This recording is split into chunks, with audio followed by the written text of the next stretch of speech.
नमस्कार. RV22 न्यूजमध्ये आपलं सर्वांचं स्वागत. आणि आपत्ती व्यवस्थापन विभाग महाराष्ट्र यांच्याकडून मिळालेल्या निर्देशाप्रमाणे उद्या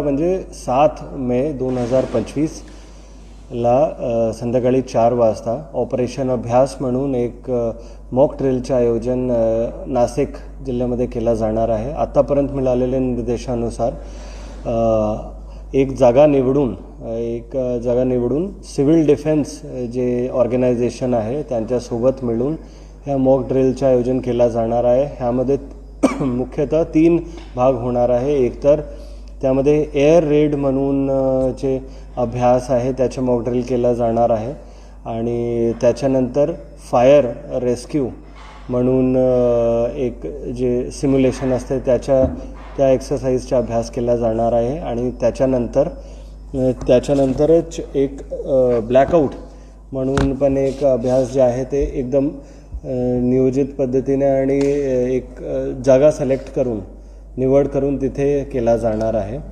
ह्यामध्ये आम्हाला मिळालेल्या निर्देशानुसार वेगळी संस्था जसे की police, fire brigade, health department, सर्वात महत्त्वाचे जे नोडल एजन्सी राहणार आहे सिव्हिल डिफेन्स, त्याच्यासोबतच इतर जे संस्था आहे जे योग्य ह्यामध्ये योगदान ज्यांच्या राहणार आहे त्यांना इन्व्हॉल्व करून आणि त्याच्यासोबत NCC, NSS सारखे जे स्वयंसेवक संस्था आहे त्यांना पण ह्यामध्ये इन्व्हॉल्व करून या मॉक ड्रिलला यशस्वी करण्याचे निर्देश आम्हाला मिळालेले आहे.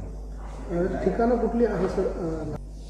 आतापर्यंत मिळालेली माहिती आणि सूचनानुसार नाशिक शहराचे आणि नाशिक जिल्ह्याच्या नागरिकांना माझी एवढीच सूचना राहील की कोणतेही अफवा वगैरेमध्ये पडू नये. जे मॉक ड्रिल आहे ते पूर्वीपासून पण होती.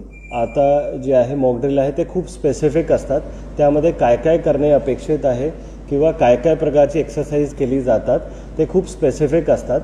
ह्या आता खूप म्हणजे एकदम लिमिटेड स्तरावर होणार आहे. त्यामध्ये आज रोजी तर असं कोणती सूचना नाही आहे ज्याच्यातून मोठ्या प्रमाणावर जे ट्रॅफिक आहे किंवा जनसामान्याच्या जीवनामध्ये काही मोठा प्रभाव पडेल अशा प्रकारच्या तर सध्या कोणत्याही सूचना आम्हाला नाही दिलेली आहे. सो लोक जे आहे ते कुठेही अफवावर विश्वास न करता जे आमच्याकडून वेळोवेळी सूचना जिल्हा प्रशासनाकडून किंवा जिल्हा आपत्ती व्यवस्थापन विभागाकडून जे सूचना येतील फक्त त्याच्यावरच विश्वास ठेवा. धन्यवाद.